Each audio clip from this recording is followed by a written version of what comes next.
Thank you, Dr. DeFazio, for that warm introduction. It is an absolute pleasure to be here today, guys. Thank you for coming and participating in such an important dialogue. I think that bio was a little bit old. I'm actually this year in a unique role. I'm Australia's youth representative to the United Nations for 2019. So basically what that is it is a annually appointed role where any young Australian between 18 and 25 is eligible. Every year a young person is chosen to do it. And what you're tasked with is essentially trying to get a pulse check on where young people are at across the country. So you spend most of the year on a national listening tour where you travel across the country to every state and territory listening to young people. So running consultations, face-to-face consultations, and I went everywhere from schools to universities to TAFEs, community groups, I went to hospitals and even prisons, the broad spectrum, any institution where young people were central. The objective was very simple, to try and understand what issues are impacting young Australians, what sort of things young people care about in 2019, what solutions they envision, what sort of things they'd like to feed up to government and communicate to decision makers across the country, and what essentially needs to be done. So I spent 6 months traversing the country, seeing lots of different places, meeting over 10,000 young people. And then I've spent the last couple of months in New York at the United Nations. My job there was to work with the Australian mission to make sure that young people's perspectives were part of the conversations that we're having in that arena. That all the things I heard in my listening tour are translating up to the highest levels of global governance, and that decision makers across the international arena are aware of what young Australians stand for. Now what I'm doing, I'm back home, I'm working on putting together a public report which will summarise all of the year's findings and make recommendations to government here in Australia at all three levels on what young people are essentially asking for and what they'd like to see. So I'll spend the rest of the year telling the stories of the young people that I met. And that report will be publicly available, launched in late January, so keep an eye out for that. I'll be sure to send it to, a copy to their IS, and hopefully they can promote it through their channels so you guys will see that as well. And if any of you guys would like to make contributions to that report, please do send me an email. I'll make sure that the AIS gets that out. I would love to hear your stories, what matters to you. A big part of what we try and do is to amplify the voices of people who are so often left out of these sorts of things. So everyone's voice matters, and I would love to hear from any and all of you. So why are we here today? Why is this conversation so important to be having? Well, because it's not easy being a young person today. People under 30 years old now make up 50% of the world's population, but only 2% of the world's members of parliament.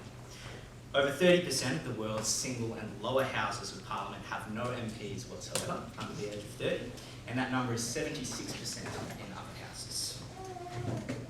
We're the most educated generation in human history, yet 90% of us are living in developing countries. We're the most connected generation in history, yet half of us still live in extreme poverty.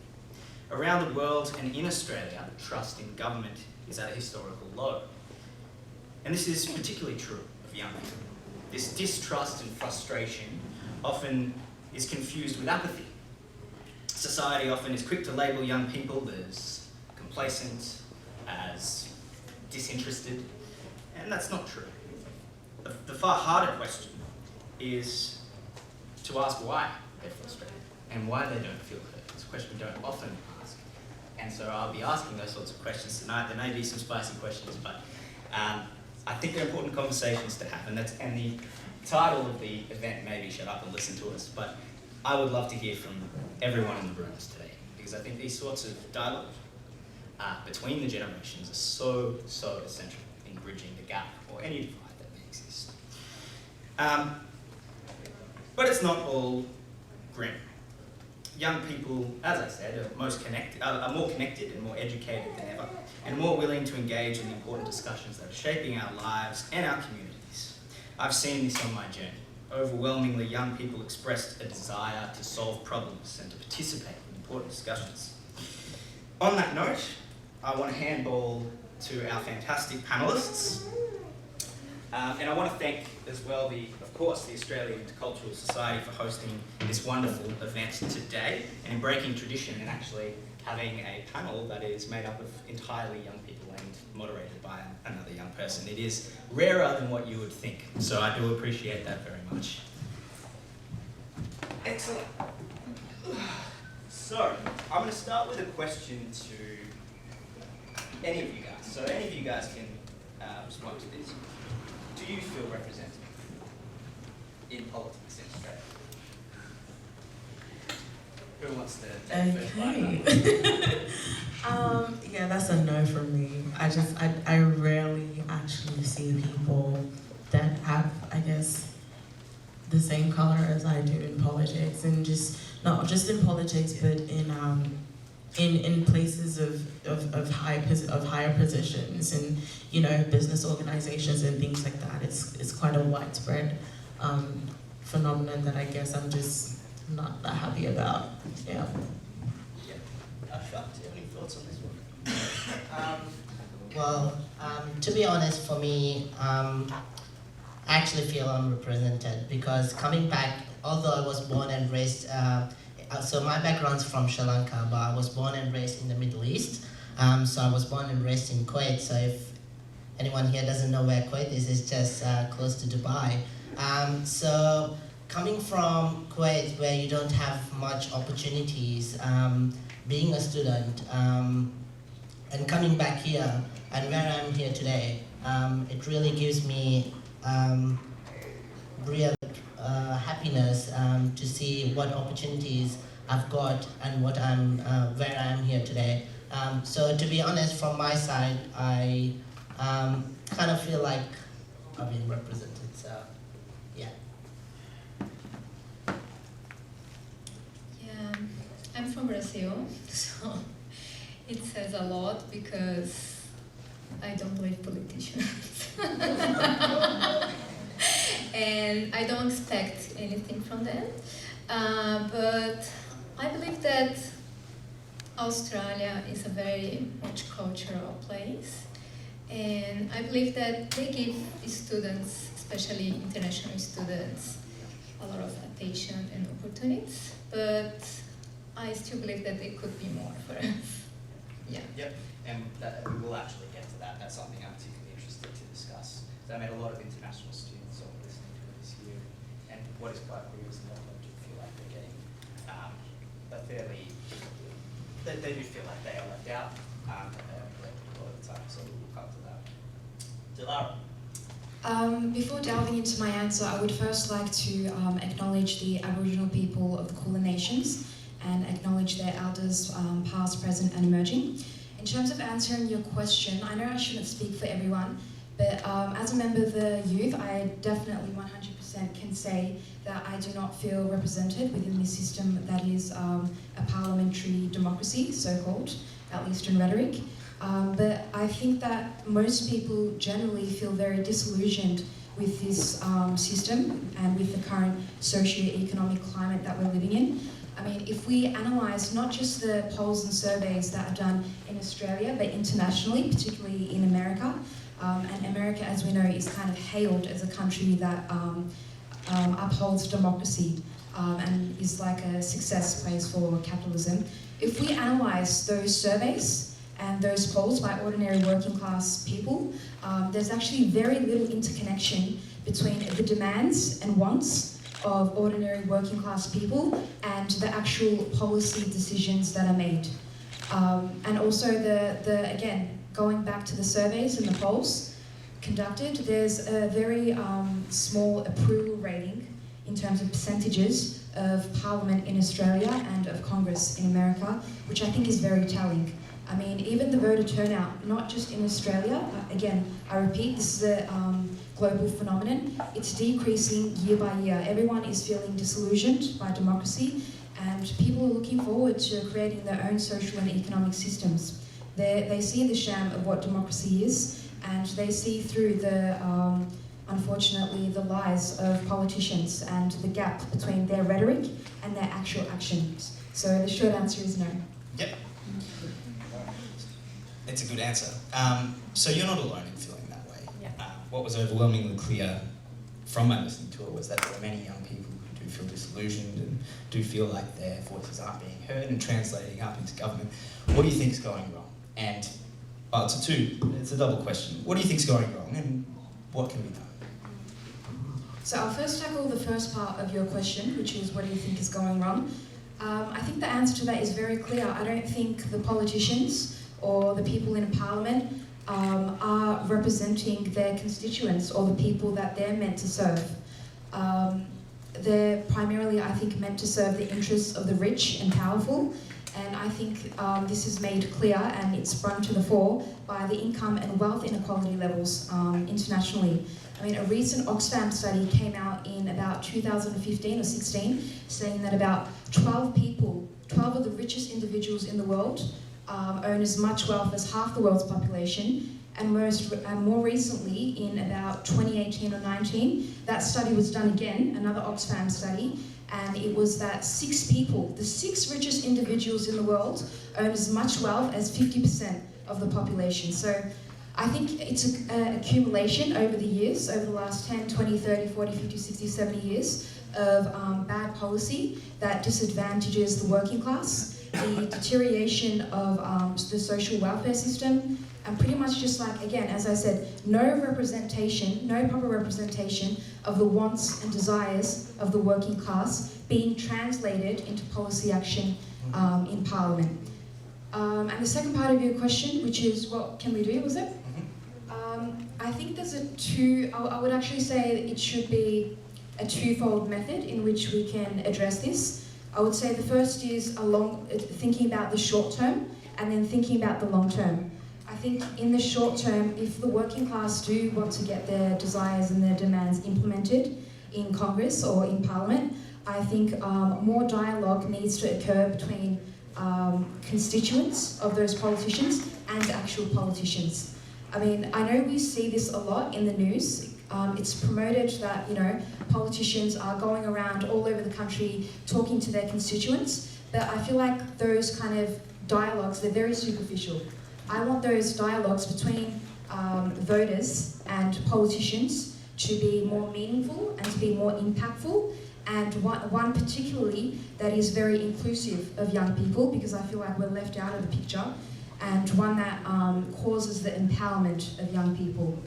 And in the long term, I would say in order to address this problem of young people, or even people more generally not being represented in Parliament by politicians, is to not really rely on people in Parliament or people who are in positions of authority, and go set up our own organisations and structures and systems of change, instead of relying on people who have failed us, quite frankly, for the last 70, 80, 90 years. Thank you. Temi, so you also agreed with this. You don't feel particularly represented in politics in Australia, and you specifically spoke of the lack of cultural diversity in Parliament. And again, this is something that many young people cited across the country as being an inherent problem. Why do you think that's happening? Why do we not have more diverse representation in our Parliament? That's a very great question. Now, I cannot sit here and speak for every cultural minority that is in Melbourne, because that's a lot. Okay, Melbourne's like the most diverse. We always call it the cultural melting pot or whatever. So I guess my perspective would be heavily influenced by my culture, which is predominantly African.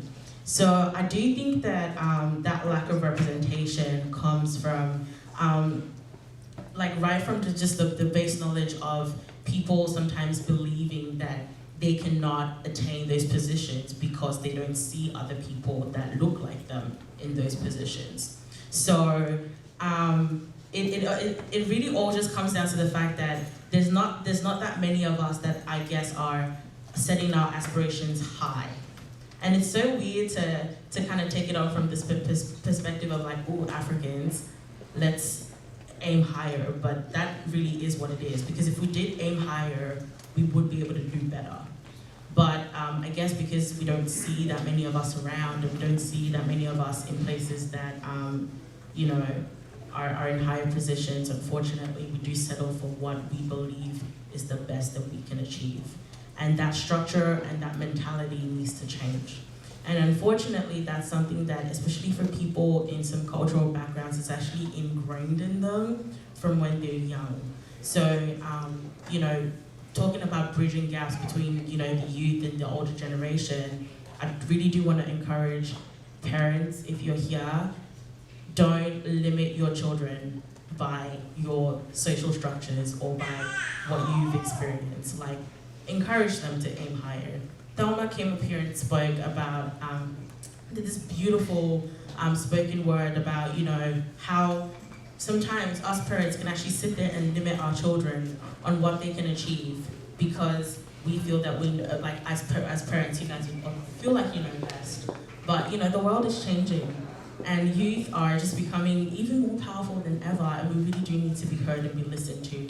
And so I think that representation, both African whites in particular, I think that cultural diversity is, that lack of cultural diversity in a lot of politics and things like that is because of that. I mean, there are a lot more issues there in that maybe. So people, and I will also speak on from the point of even just looking at like student politics and some other things, what I've realized is that if people don't have other people that are like them there, they're not going to go for those positions, but they're not also going to go for them because they don't feel like they're supported. And so that lack of, I guess that sense of, oh, I'm separate to you because I look different than you, is something that needs to be changed as well. Now, I'm not going to call anybody out on it, but what I did see today is that people have kind of grouped themselves based on who they know and what they look like. All the Africans in the room are sitting in a particular section, not anywhere else.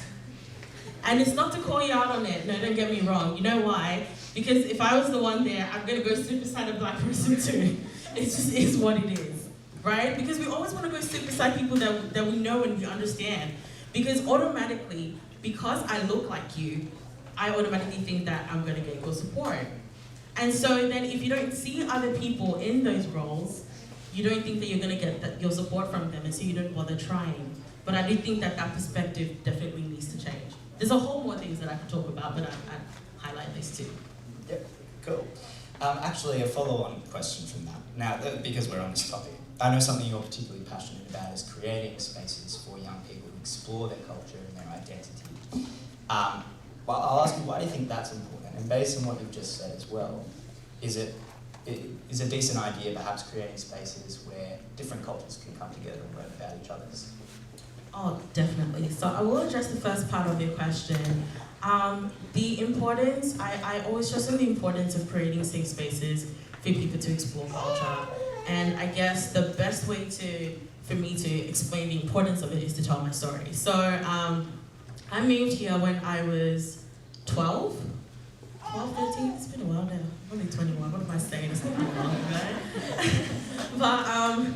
But yeah, so I moved there then, and I guess some of you may have heard this, but I had a very, very interesting way of assimilating and integrating into Australian culture, in that I felt that I had to strip everything that I was to become Australian, because I didn't understand, like, I guess that binary of being African and Australian at the same time. So for me, like, even right down to my accent changed. And it wasn't just because of, like, me, I guess, wanting to fit in with the kids and all of that. I came here when I was, when I was 12, but it was, interestingly enough, back home in Nigeria, you graduate when you're 16. And I was set to graduate when I was 15, so I technically only had like 3 years of high school left. And they put me all the way back, and I was already mad.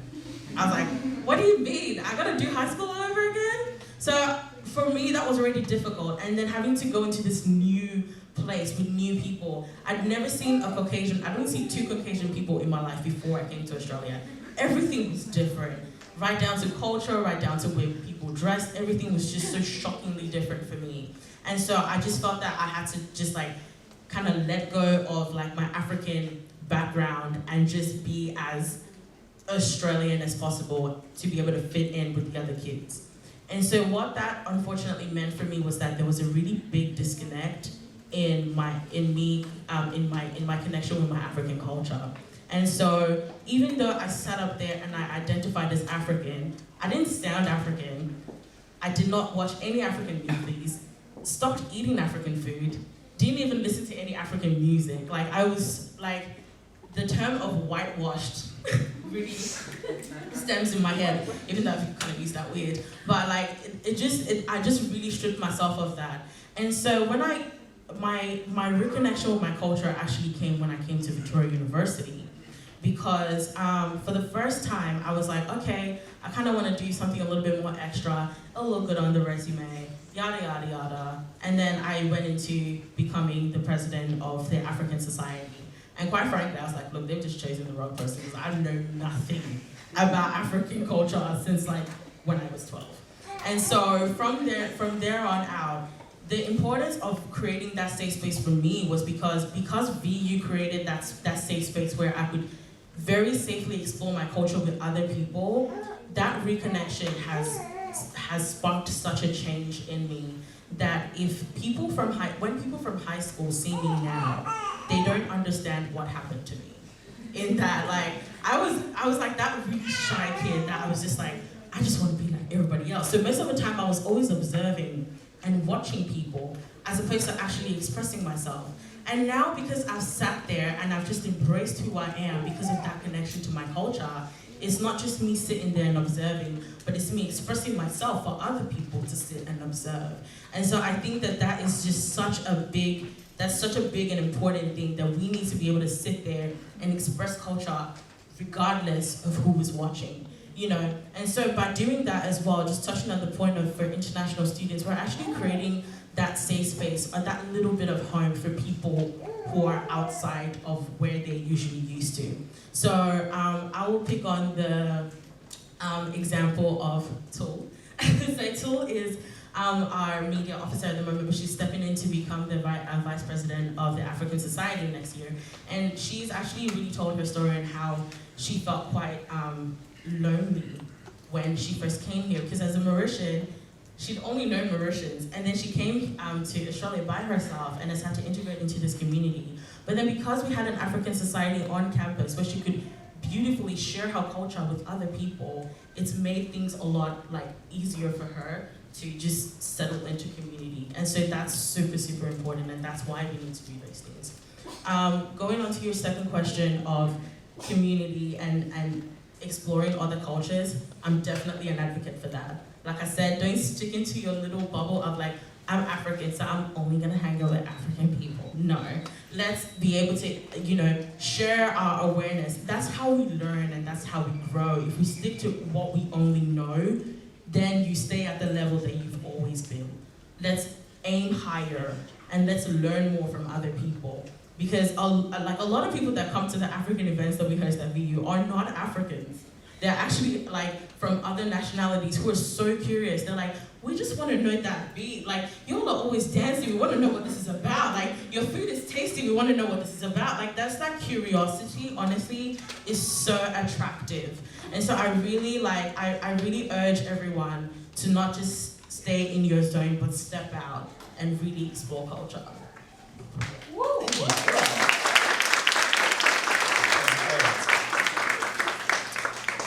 Ashfaq and Cynthia, I'd love to hear your thoughts on this topic as well, as other young people from diverse cultural backgrounds. Was it similar to Temi, a slower, did you find that sense of comfort in your own skin? Did it take longer to do that, or was it a lot more immediate here in Australia? And what can be done to make sure that other young people from diverse cultural backgrounds do feel that sense of identity right away? I think as internationals, when we decide to come to a different country, our first move is always try to fit in that place, as Tim already said. And so for me at the beginning, when I arrived here, we feel how can I say, a sense that you don't belong to that place, and we try hard to adapt. And I felt that I would not be accepted as a Latin a lot in person as a Brazilian. And I always have, and I still have a concern about my accent, because when I start talking with someone, the first question, where are you from? And I'm like, oh my gosh, it's so clear that I'm not from here. So like everyone knows and can notice that I'm from a different place. And I have the same feeling as Temi as well. When I entered to the cultural diversity group, I had the opportunity to talk about my country. They invited me to do a video shoot. I could bring things about my values, my culture, and it was very important because you need to be free to be yourself in a different country. When you ask a person to change and you don't accept this person as the person is, you are asking them to change themselves. And when they asked me, could you talk about your country? And I talked about brigadeiro, I talked about coffee, about soccer, that I'm not a fan, but that's very important. It's very important in my culture. Like everyone, like all the companies will close the doors to watch the World Cup, even if we don't win, I know. But I felt accepted. It was very important for me. And I feel like we have a lot to learn from other people, other cultures, and we need to enjoy this opportunity because we are a generation of people having this opportunity maybe for the first time, not for Temi because your parents already came here. But it's so important that you can connect and learn from different aspects, from different point of view. And that's it.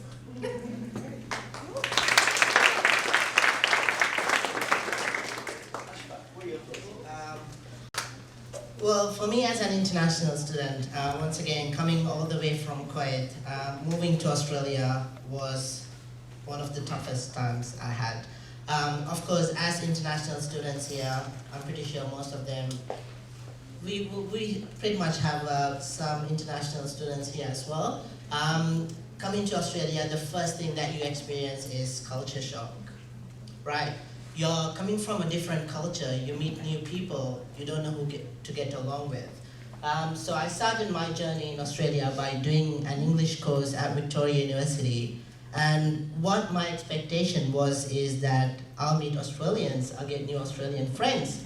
But that was not the case, it was very different. All I met was people from India, Sri Lanka. Of course, I would like to make friends, but I wanted someone from Australia whom I could connect and know more about the culture, more about the country. And it just happened, so I had to do 10 weeks of English course, which of course, I did participate in different events, but in terms of having friends, it really disappointed me because I didn't have friends from here. And then once I started to do my bachelor's, the first day I went to my classroom and what I could see is I was sitting all alone and everyone's just sitting in front of me. No one's willing to talk with me. And it was really shocking to me because what my expectation was is that someone would come to me, introduce themselves to me, that I would introduce themselves. Of course, I was happy to go and speak to someone, but no one was ready to keep their ears and speak to me. So, of course, again, in my class, everyone's from all around the world, but one opportunity that I thought I have to take the next step so that I have come here for my own purpose. I've come here to study, I've come here to do what I want. One opportunity that I've decided is to join the VU Volleys program, which is one of the volunteering programs that we have at Victorian University, of course, led by my supervisor here, sitting just beside me. But yeah, what I decided is to take the next step is to join the VU Volleys program. And what I saw is that, oh, it's not just international students. We do have local students here now. So that really made me happy. And that's why I've committed more than 100 hours of volunteering so far this year, where I could meet different people, of course, could connect to Australians, and yeah, make my journey, pleasant journey in Australia. Thank you.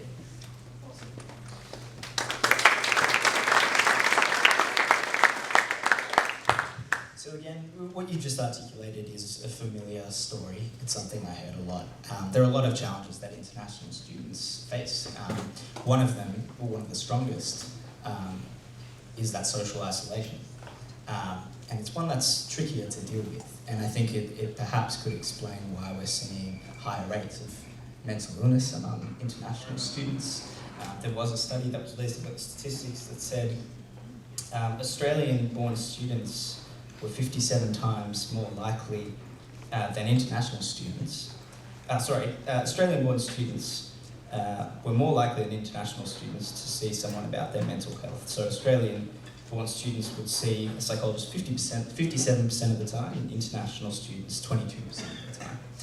Is this something that I suppose my question would come in two parts. Do you think mental health issues are more severe among the international student community because of that social isolation? And what can be done to break down the stigma around it so that more members of the international student population are more comfortable going and seeking help? Oh yeah, definitely, especially from an international student perspective. Of course, that is one of the main reasons I think that students might have faced an issue of. Of course, getting along with people and socializing with them. From my perspective, what most of the people, as Temi told, is you try to get along the people from your country, right? Try to get along with the people you know, but you don't try to interact or socialize with someone that you would like to know. I remember once my friend, he asked me, how do I get friends? He actually came to me and he goes like, oh, I just have you as a friend, but I do not have anyone else whom I can interact with or talk to. There's no support that I'm receiving. I just have my family members, but not anyone else as part of in Australia whom I can get support. And that's one of the main reasons I think international students face, is trying to get along with other people and trying to interact with them, socialize with them. One great way that they could possibly get interaction and minimize those social isolation is once again to use the opportunities that the universities give to the students. For example, joining a student club, or where they might share common language or a study or the hobby that they are interested in. So I would recommend students, if they are facing trouble coming to Australia, trying to get along with people, socializing with them, is to join any clubs, or for example the Wallis program, if any other institutes or the universities have. The other thing I think is what most of the international students face problems is with paying their fees. This is one of the highest risk or the problems that international students face. One reason is because, of course, they pay twice the amount of what domestic students pay in Australia. For example, if you're doing a course and the domestic students pay $1,300, the international students pay about $4,000 for just one unit. And the problem with that is they might have financial hardships and they're not able to pay their fee on time. So one way to improve that could be to allow the international students to have deadlines, not just 2 weeks once the semester has started, but to give them opportunity or to give them chances to increase those deadline periods so that the international students could organize something from their side. So that's something what I would recommend could help international students in terms of mental health. Yes, great. And also having, of course, better services in the universities, providing the international students free mental health first aid training. Of course, mental health first aid training is really expensive to organize. So universities don't really provide free opportunities for students, not just the international students, but anyone studying in the university. One way that university could really improve is to provide students with free mental health first aid training. which could really improve the experience of students in the university. Great, thank you. So just to add one thing on the subject of international students and mental health. So I've had the opportunity of working with quite a few of them, and specifically with women, because that is where my specialty is at. I think that a lot of international students, especially women who go through mental health issues, the stigma that comes out from there sometimes comes from culture, in that it's not necessarily addressed well where they come from, and so they don't see what they're going through as so much of an issue that they need to see someone about it. And so that needs to be destigmatized. Like, if you're not okay, you're not okay. And that's okay. Yeah? So let's just establish that first of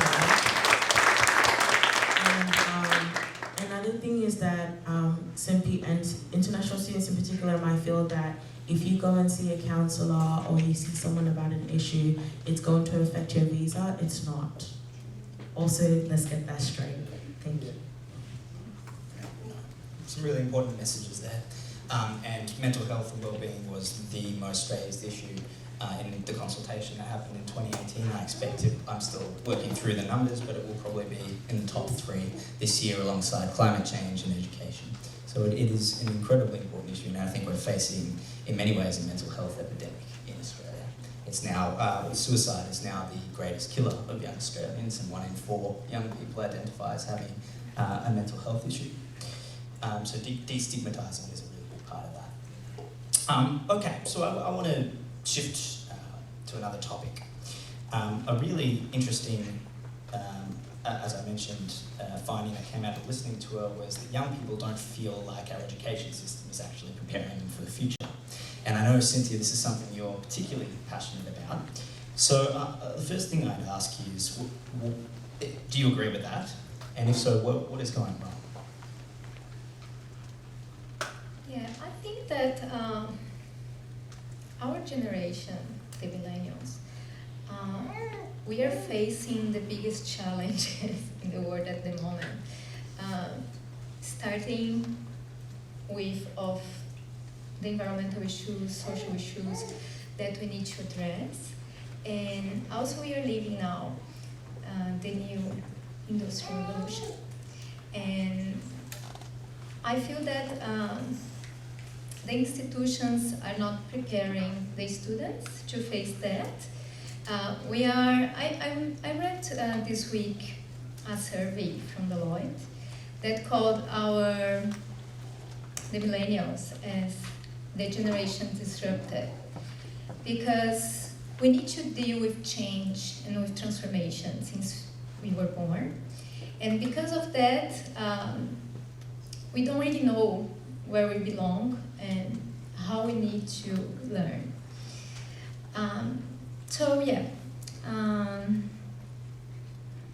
I believe that they need to reshape the way they are teaching people and provide new skills, as we are the generation that needs to bring the change for the world and discuss all these issues about social and environmental, put that in our jobs and teach us how to address that, because people who are not capable to adapt are not going to be in the market in the future. And what are these skills? How do we prepare?